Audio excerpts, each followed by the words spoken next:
Es como si hoy día, colega, yo les señalaba, nuestro gobernante diera mucho impulso a la ciencia, a la investigación científica, y nosotros en 200 años más, al estudiar historia, pudiésemos ver que Chile durante el año 2020 dio un salto cualitativo y pudimos hacer nuestras propias baterías, ¿cierto? Ya que tenemos la reserva más importante de litio, o podemos hacer nuestro propio sistema de cablería, ya que tenemos el cobre, ¿cierto? Y no tenemos que estar mandando cátodos de cobre y estar haciendo los terceros productos afuera, sino que pudiésemos ver un gran quiebre. Si bien nuestros gobernantes no han generado ninguna empresa de litio, no han generado ninguna empresa de subproductos del cobre, pero sí dieron un gran impulso a la ciencia, y gracias a ese impulso a la ciencia nosotros pudimos ver resultados. ¿Ya? Eso es más o menos un ejemplo. Bien, y como resultado de este siglo de oro de Pericles, vamos a hablar de uno grande, del señor Sócrates, ¿ya? Que el siglo de oro de Pericles partió el 500 y justo el 450 sale nuestro amigo Sócrates, ¿ya? ¿Y qué dice Sócrates? De Sócrates no podemos hablar de la persona, yo le he dicho, no podemos hablar de la persona, no podemos hablar de una obra de Sócrates, no existe una obra de Sócrates, ustedes no van a encontrar la política de Sócrates, como si existe el libro La política de Aristóteles, no van a encontrar la república de Sócrates, como si existe la república de Platón, ¿cierto? Porque de Sócrates no tenemos ningún tratado firmado por él.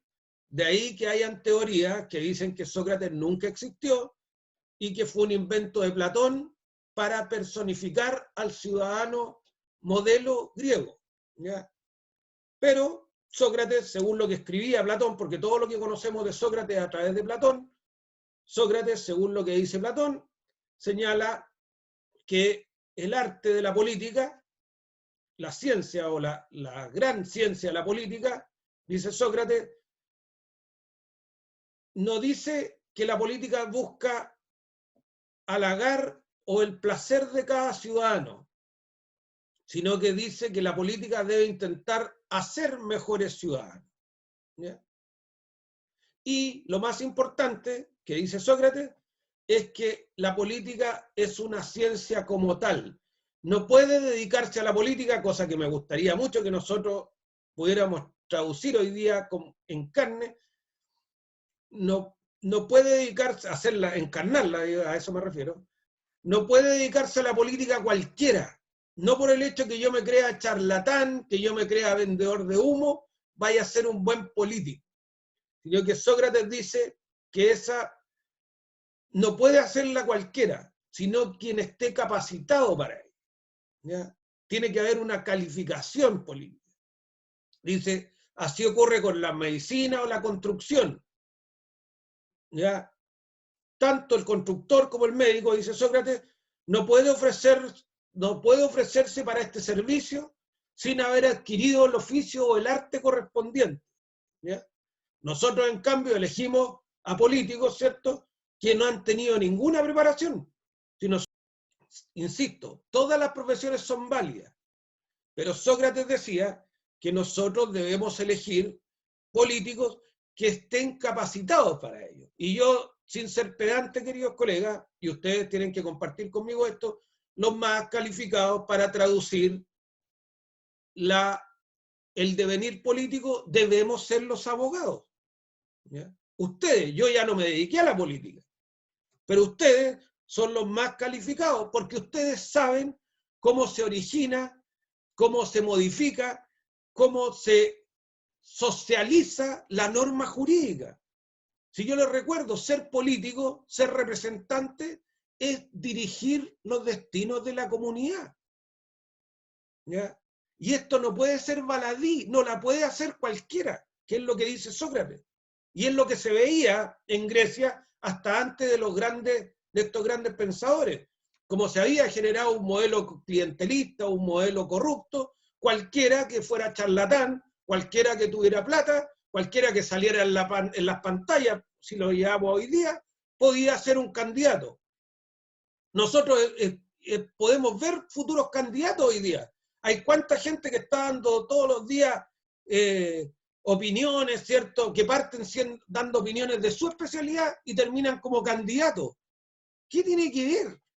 ¿Qué tiene que ver que un gallo sea un buen astrónomo? ¿Va a poder ser un buen candidato? Nada que ver, que el gallo sea un excelente astrónomo, que el gallo sea un excelente médico, que hoy día dé unos muy buenos consejos en la epidemia, no lo hace un excelente director de mi vida. ¿Ya? ¿Quién puede ser un buen director de mi vida? ¿Quién puede traducir los intereses de la sociedad? Aquel que haya sido un extraordinario dirigente de Junta de Vecinos. Yo incluso no creo que sea necesario que tenga una calificación, a pesar de que yo avalo que tenga una calificación. Pero puede haber gente sin educación que haya sido un extraordinario trabajador, un extraordinario dirigente sindical, un extraordinario dirigente de Junta de Vecinos, que después se haga un parlamentario y quizá un candidato presidencial, porque tiene toda la sapiencia, tiene todo el esfuerzo, tiene toda la sabiduría que se requiere. Pero no porque salga en la prensa todos los días, no porque sea un charlatán y un orador que vaya a convencer, no porque sea movido en los centros de alumnos, ¿cierto? Y ande siempre maniobrando aquí, ¿no? Que votemos por este, que votemos por este otro, va a ser un buen candidato. Eso es lo que decía Sócrates, ¿no? De ahí que sea importante reflotar estos fundamentos de estos grandes políticos. ¿Ya? Sócrates decía, ¿sí? ¿Con él? Lo que pasa es que eso aún se da mucho. Pero por supuesto, pues, colega, si eso estamos hablando. En la junta, porque a mí me interesa mucho la política y yo a ellos les preguntaba qué se necesitaba para poder entrar a la política. ¿Ya? Y la verdad me decían que solamente como tener un conocido y ya estaría adentro. Y muchos de las seremis que están y todo no tienen ningún conocimiento como previo solamente fue a través de pitutos. Eso es exactamente lo que veía Sócrates, quería Fernanda, en la sociedad del 450 a.C. Que es, por eso yo les decía, vamos a llegar nosotros a la conclusión, al término de esta unidad, que lo mismo que pasaba en Atenas hace 3000 años, lo mismo que pasaba en Roma hace 2000 años, lo mismo que pasaba en Francia hace 400 años, es lo que nos sucede a nosotros hoy día. No hay nada nuevo. Imagínense, Sócrates ya escribía, o Platón, a través de este gran ciudadano modelo que era Sócrates, ya escribía que no cualquier charlatán, no cualquiera por ser bonito o bonita, no cualquiera por ser bueno para el baile o mala para el baile, va a poder dedicarse a la política.